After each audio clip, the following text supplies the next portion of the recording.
Genevan Medical Technologies always felt colder than most companies, too polished, too silent, too carefully perfect. It was the kind of place where ambition hummed beneath the floors louder than the fluorescent lights, and kindness was a rumor whispered only in the break room. Inside a glass-walled conference room on the 27th floor, three middle managers leaned over cheap coffee and expensive resentment. Kyle tapped his pen against the table, a smirk slicing through his face. "He's not real," he muttered. Bonnie lifted an eyebrow. "Who?" "Daniel," Kyle scoffed. "Come on, you really believe someone is that perfect?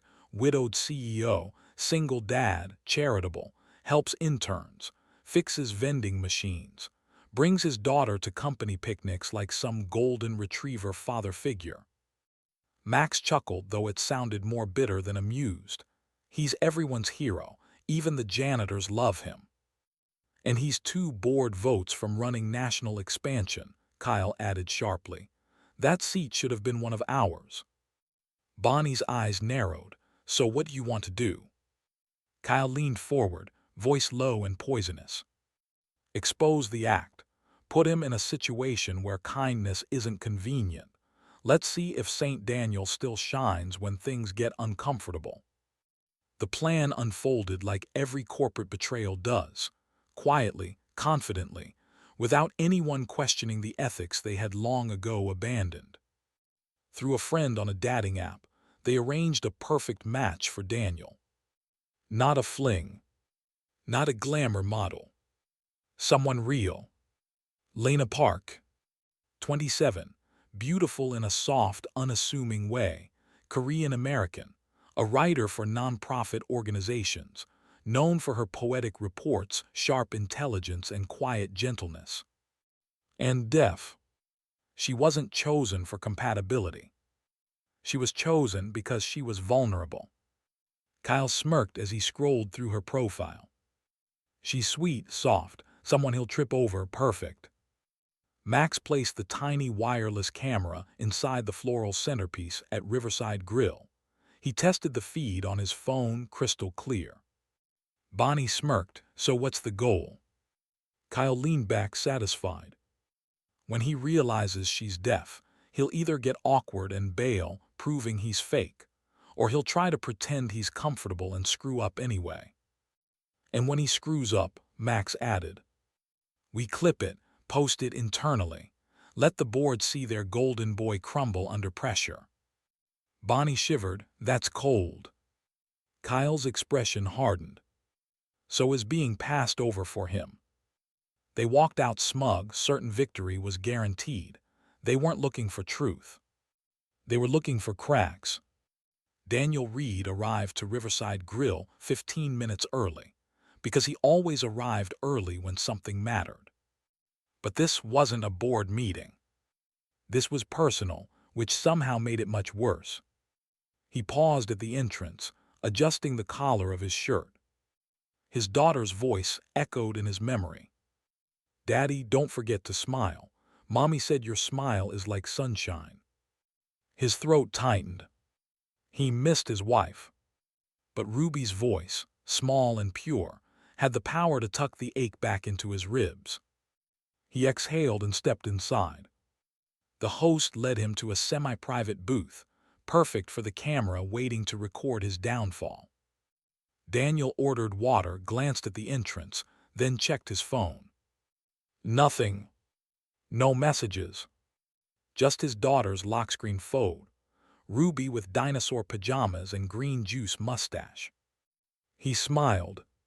Then he looked up and saw her. Lena walked in with hesitant grace, wearing a simple blue dress that complimented her without trying. Her hair was tucked behind her ears, revealing delicate silver studs. But it was her eyes that caught him, wide, focused, scanning lips, scanning faces. She was reading the host's words as he spoke. Daniel's expression didn't change, but something clicked inside him. She was deaf. And instead of discomfort, he felt grounded, like clarity settling into place. When Lena approached, her step small and unsure, Daniel stood. Not awkward, not startled. He raised his hands and signed, "Very nice to meet you." Lena froze. Her breath caught. Her posture softened. Her eyes widened with disbelief, and then something else, something fragile. Hoping. Slowly she signed back. "You sign." Daniel nodded with a modest smile. Learning, not perfect, trying. Above them, the live feed showed a man they expected to crumble, who didn't. Bonnie whispered, "Is he fluent?" Kyle stiffened. "No, no, this isn't." But it was. Lena sat with careful grace, still processing the moment. Every date she'd ever had began with discomfort. Men stumbling over words. Men pitying her. Men pretending not to mind, then leaving early. But not tonight. Not him. Daniel handed her a menu. "Do you want me to translate?" he signed. "Or do you read lips?" She smiled softly. "I read, but thank you." He nodded respectfully. The conversation flowed with a natural ease. Daniel voiced and signed at the same time, fluid movements, gentle packing, never overdoing it. When the waiter listed specials, Daniel signed each word with slow precision. Lena watched him with growing warmth, not because he was perfect, but because he wasn't trying to impress her. He was trying to include her. She signed, "I write stories for nonprofits." Daniel's eyes lit up. "That's beautiful, helping people be heard." Lena bit her lip, shy but pleased. She hadn't been seen like that in years. She told him about working from home, about her comfort in routines, about adding cinnamon to her coffee even though she hated cinnamon. Daniel laughed softly. "That sounds like Ruby. She insists cabbage juice makes her strong like a triceratops." Lena's laugh, quiet, airy, escaped before she could stop it. Something in Daniel eased. For the first time in years, he wasn't calculating, protecting, managing. He was simply with someone. Then the accident. A waiter bumped their table. Lena's water spilled across the white cloth and onto her dress. She flinched, embarrassed, fumbling for napkins. But Daniel was already there. He knelt beside her, calm, gentle, and blotted the fabric with a handkerchief.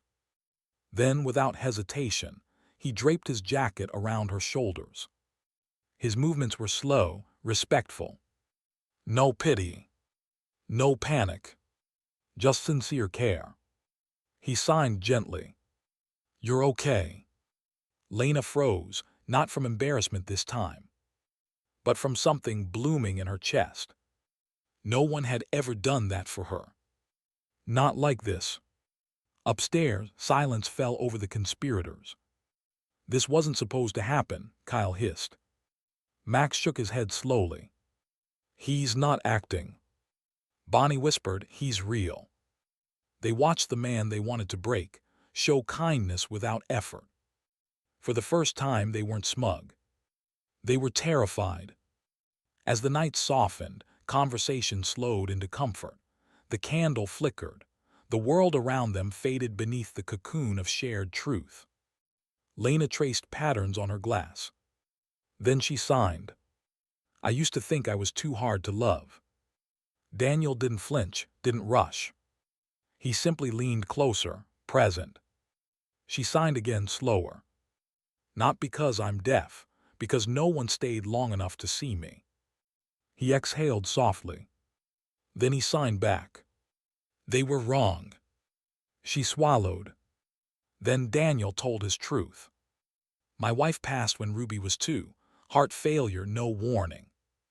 His sign slowed. "Suddenly, I was all she had, and I was afraid my broken heart made me half a parent." Lena's eyes softened with a tenderness he hadn't felt in years. He added quietly, "But Ruby taught me broken hearts can still love." Silence grew between them, gentle, sacred. Then Daniel's attention shifted. Something glinted in his water glass. A reflection. A camera lens. He turned slowly to the mezzanine. He saw them. Kyle, Bonnie, Max, pale, caught, exposed. His jaw tightened. He stood. Lena blinked, confused. He whispered, "One moment," and walked upstairs. The managers tried to compose themselves, but failed spectacularly. Daniel stopped in front of them. He didn't yell, didn't threaten. His voice was calm, too calm. "You used her," he said quietly. "A woman with more grace than any of you will ever understand." Silence. "If this was your test." He pointed toward Lena. "My answer is simple. I choose her." Then he walked back downstairs. Lena watched him return, heart racing. He sat, breath steady, eyes soft. He signed. There was a camera, they planned this. They were watching us. Lena inhaled sharply. Her hands trembled. "So what was real?" she signed. Daniel didn't hesitate. He lifted his hands, fingers shaking slightly. "Everything from the moment you smiled." Her breath caught. Not because she felt broken, but because she finally felt chosen. Daniel drove home in near silence, the city sliding past in streaks of light and shadow. The radio played something soft and instrumental, but halfway through the first song he reached forward and turned it off. Silence felt more honest. He sat at a red light, fingers resting loosely on the steering wheel. The image of her face kept replaying. The way her eyes had widened when he'd signed. The way she'd laughed about cabbages and dinosaurs. The way her hands trembled when she asked, "So what was real?" The light turned green. He didn't move. Instead, he slowly lifted one hand from the wheel. His fingers formed a small, familiar shape.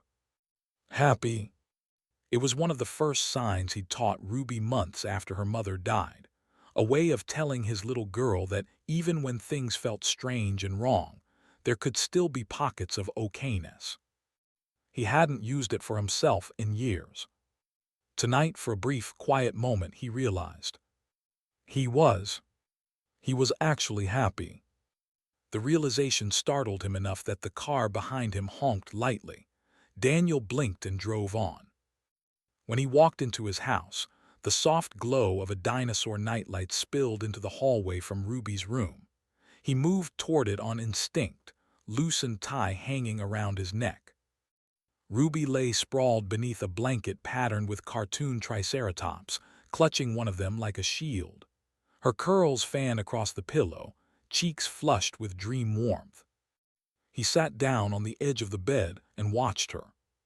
For 6 years she'd been his entire world, his anchor, his reason to get up and his reason to endure. She had been the one thing that made the ache of losing his wife bearable. He built a fortress of schedules and routines around her, so tightly that there was no room for anything else. Tonight that fortress felt expanded, not broken, not replaced. Just bigger. "Hey, Bug," he whispered, even though she couldn't hear him. It was habit and comfort. "If you could have met her, you'd have liked her. She's gentle but strong, the real kind." He leaned down and kissed her forehead, breathing in the baby shampoo scent that always lingered, even though she insisted she was too big for baby things now. As he straightened, Ruby shifted in her sleep and mumbled one soft word. "Happy." He froze. Then he smiled. "Me too," he whispered. He turned off the hall light, leaving the glow of dinosaurs and the quiet sense that, for the first time in a long time, the house didn't feel quite so empty. Across the city, Lena closed her apartment door and leaned her back against it, exhaling like she'd been holding her breath for the last 3 hours. Her apartment was small and warm, full of soft blankets and stacks of books. A string of fairy lights wound across one wall, casting cozy little orbs of gold around the room. She kicked off her shoes and walked straight to the bathroom mirror. For years, this had been the place where doubt was loudest. She sat on that counter at 22, 24, 26, signing words to herself like why and broken and alone, tracing the lines of her face and wondering if anyone would ever really stay. Tonight, she stared at her reflection and saw something unfamiliar. She saw a woman whose hands didn't look like apologies. She saw the faint flush in her cheeks from laughing. She reached up and lightly traced along the shell of her ear, then down to her jaw. There it was. The ache, but it wasn't the old ache that asked what's wrong with me. It was a new one, fragile and bright, that whispered, "Is this allowed to be real?" She stepped back into the living room, opened her laptop, and clicked a folder on her desktop. ASL Practice Personal. A video opened. On the screen, an older woman signed slowly, repeating each phrase twice. Lena hit play and watched. "Thank you for seeing me." She paused it. Her own fingers lifted, mirroring the motion. "Thank you for seeing me." Her hands trembled just a little. She tried again, slower, steadier. "Thank you for seeing me." She imagined saying it to him, not with her voice, not with text. With her hands. In his kitchen. In his space. Where the silence wasn't empty. She hit replay, letting the video loop in the background as she practiced, the words sinking into her bones, into her muscles, into the parts of herself that had spent too many years thinking she was invisible. Tonight, for the first time, the thought maybe I am too hard to love did not appear. And in its absence, something else grew. Hope. The next week moved differently. They didn't jump into constant messaging. They didn't cling. They gave each other space, but space felt different now. Less like distance, more like an inhale held just before the next sentence. On Thursday, when her phone buzzed, Lena expected an email from a client. It was an address. From Daniel. Underneath, one line. "If you ever feel like practicing, thank you for seeing me in person. We made lemonade." She stared at it for a solid minute. Then she grabbed her coat. And a cheap, crinkled bouquet of wildflowers from a vendor near the train. His house. When she found it, surprised her. She'd expected high walls and cold marble. Instead, it was a two-story home with a small front yard, a slightly crooked porch light, and a blue dinosaur sticker in the window by the door. She held the bouquet in slightly sweaty hands and pressed the doorbell. Her heart thudded harder than she wanted to admit. The door opened, and instead of Daniel, a small whirlwind of curls and energy burst out. "Ruby." She skidded to a stop, took a deep breath like she'd practiced this exact moment, and then lifted her hands. Her fingers moved carefully, choppy, shapes not quite perfect but clear enough. "Hi. You are pretty." Lena's eyes widened. The flowers shook in her hands. She dropped to her knees, meeting Ruby at eye level, her chest aching in a way that had nothing to do with pain. No one had ever done that for her, not on a first meeting, not on a 10th. Not for her. Her throat tightened as her own hands moved. "Thank you. You're wonderful." Ruby beamed, then turned and hollered into the house. "Daddy, SHE came." Daniel appeared in the doorway, hands in his pockets, trying for casual and failing miserably. His eyes were too soft, too bright. "We just started learning this week," he said, his voice a little nervous. She insisted, didn't want to say hello without doing it right. Lena looked back at Ruby, who had already grabbed her hand. "Come on," Ruby said. "We made lemonade, and Daddy says I'm not allowed to drink it all by myself because sugar crash and last time." Lena laughed, letting herself be pulled inside. The house smelled faintly of cinnamon, crayons, and something slightly burnt. It was cozy. Not staged, not curated. Real. The living room was a gentle chaos, blanket fort half collapsed on the couch, a stack of picture books leaning dangerously close to toppling, a jar of colored pencils spilled onto a coffee table. Dinosaurs. Everywhere.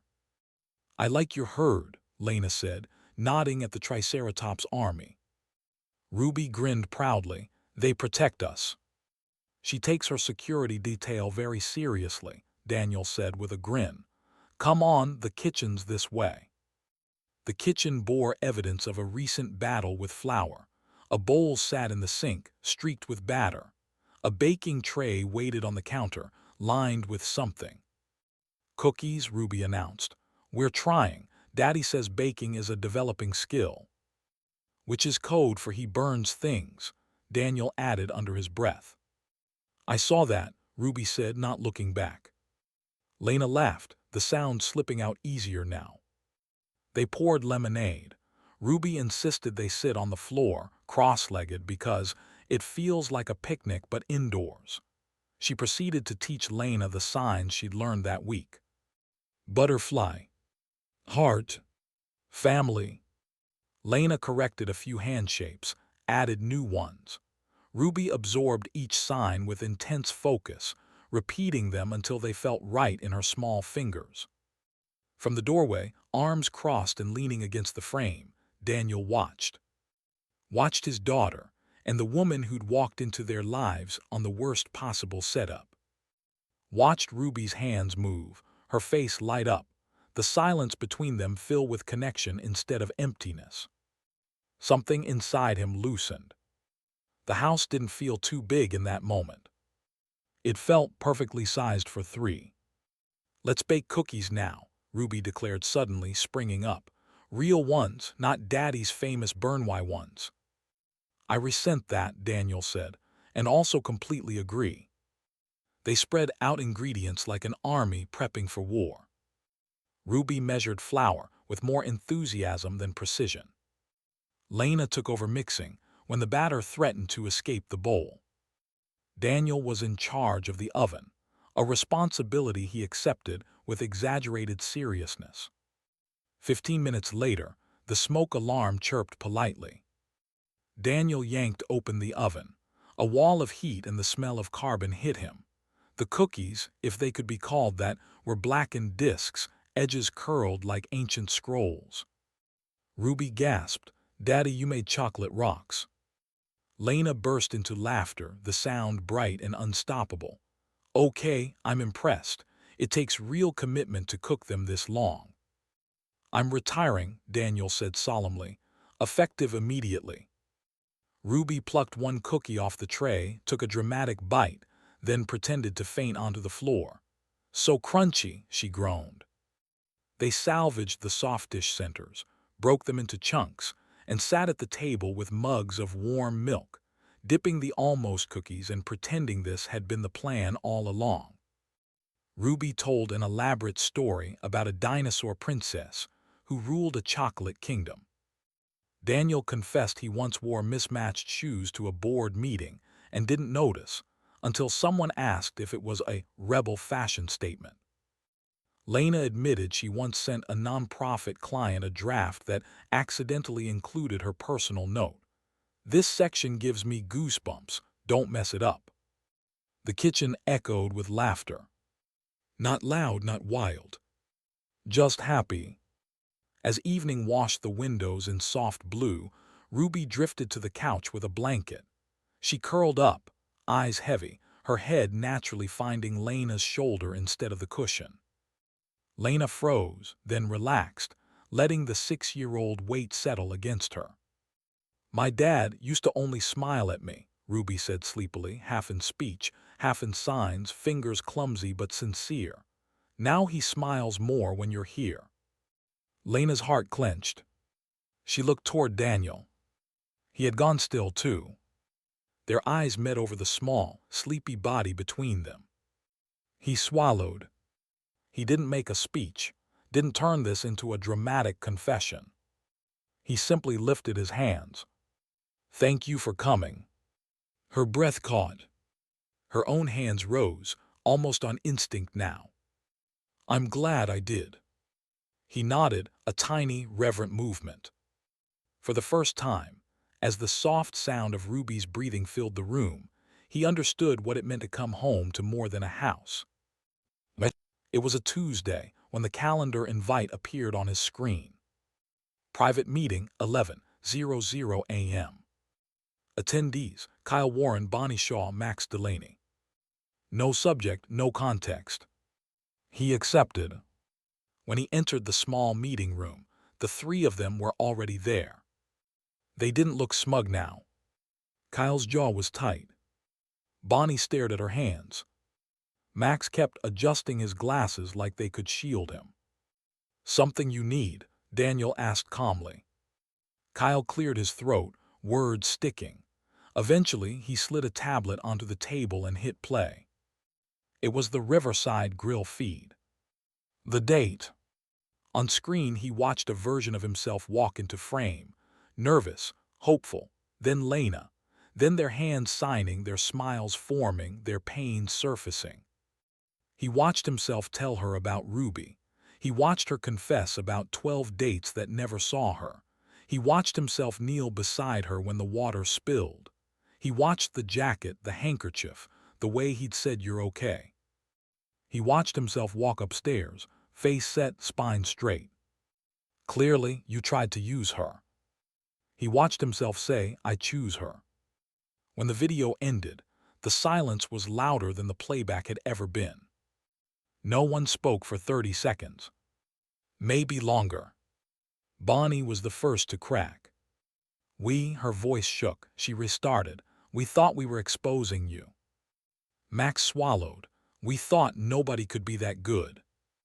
"That kind," Kyle added, the words bitter now, but only toward himself. "We wanted to catch you slipping, wanted proof you were fake, that the board was wrong about trusting you." He shook his head slowly. "But all we did was show what we are." Daniel didn't move. His arms were folded loosely over his chest. His face wasn't smug, wasn't even angry. Just disappointed, deeply. "Is that all of it?" he asked. "Yes," Kyle replied. "No edits, no cuts." "So you planned this because," Daniel prompted quietly. Max stared at the table. "Because we didn't believe kindness could be real and ambitious at the same time." Daniel considered that for a long moment. "Thank you," he said finally. They looked up, thrown. "For what?" Bonnie asked. "For finally seeing that it was," he replied. He didn't threaten HR, didn't mention policies, didn't pull rank. He could have. He didn't. "I believe," he said slowly, "that how we try to make things right says more than how we messed up.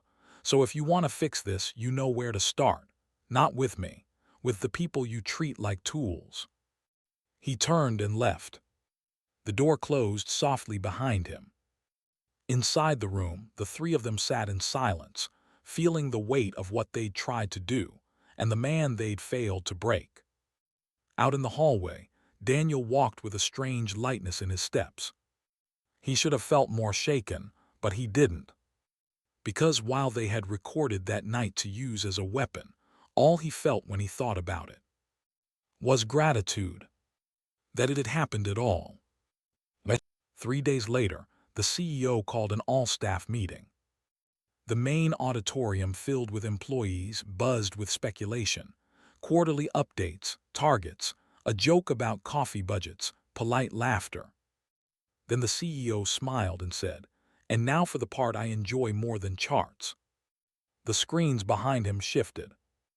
"We're pleased to announce that Daniel Reed will be stepping into the role of Regional Managing Director, overseeing national expansion." For a moment, the room went quiet. Then applause broke out, loud and genuine.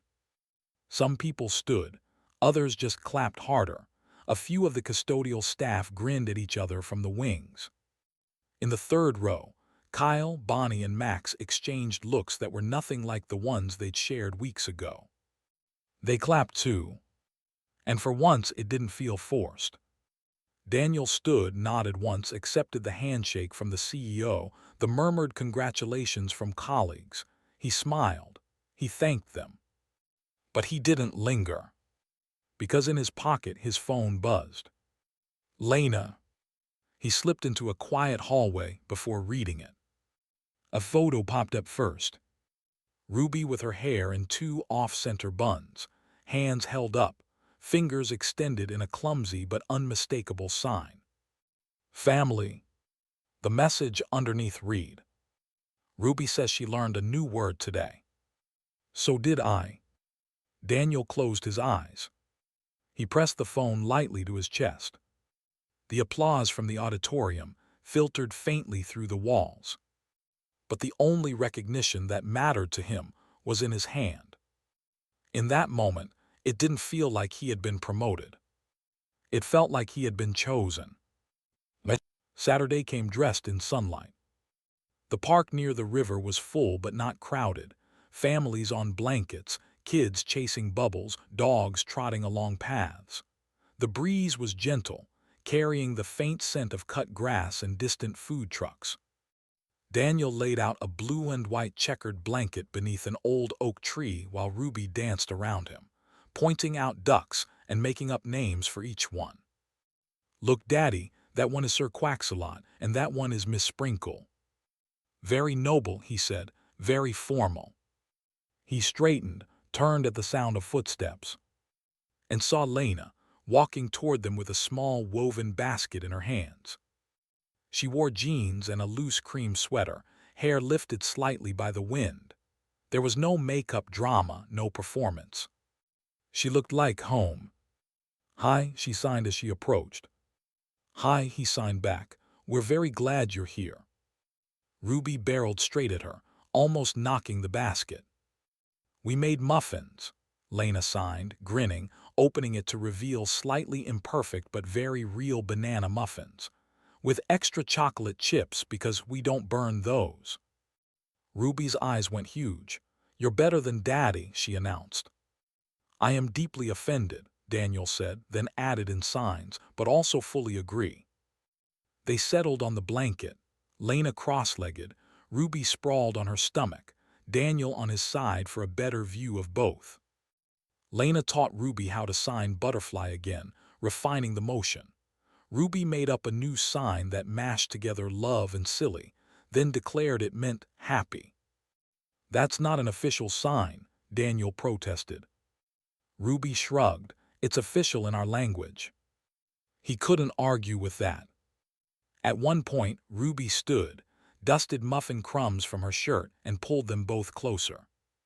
She took Lena's hand in one small palm, Daniel's hand in the other. Then, concentrating hard, she signed. Family. Daniel's hand tightened gently around Lena's. Lena's heart pounded, but not in fear. They sat like that for a long few seconds. No one spoke, no one needed to. Because sometimes the loudest declarations are made in absolute silence. And in that silence, something settled between them.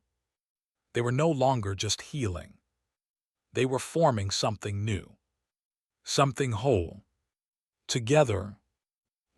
6 months later, if someone had told Daniel that a blind date set up as a joke would become the axis his life spun around, he might have laughed. Now he would simply smile and say, you'd be surprised how many miracles arrive disguised as bad intentions. The weather had warmed. Work was a blur of meetings and decisions. Home had become a blur of homework, signs, bedtime stories, and Lena's laughter somewhere in the middle of it all. That Saturday, they drove to the same park with the same blanket and a bigger basket.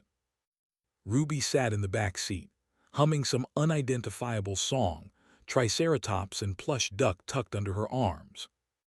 Miss Lena, she said solemnly between hums, is my best friend who knows sign. Daddy is my best friend who makes bad cookies. I am the queen of the herd and also of snacks. Seems accurate, Lena signed from the passenger seat, trying not to laugh. They spread the blanket beside the maple tree this time. Ruby ran off to collect treasures, sticks, Rocks, flowers, something that might have been an old button. Daniel and Lena sat shoulder to shoulder, unpacking sandwiches and fruit. Sometimes, she signed slowly, watching Ruby spin in circles across the grass, I forget that my life used to be just me. He nodded. I got used to silence that felt like absence, she added. Now it feels like space, for us. He reached over and squeezed her hand. Ruby came back with a crown of dandelions and clumsily placed it on Lena's head. You're our picnic queen, she said, then plopped down between them, taking their hands.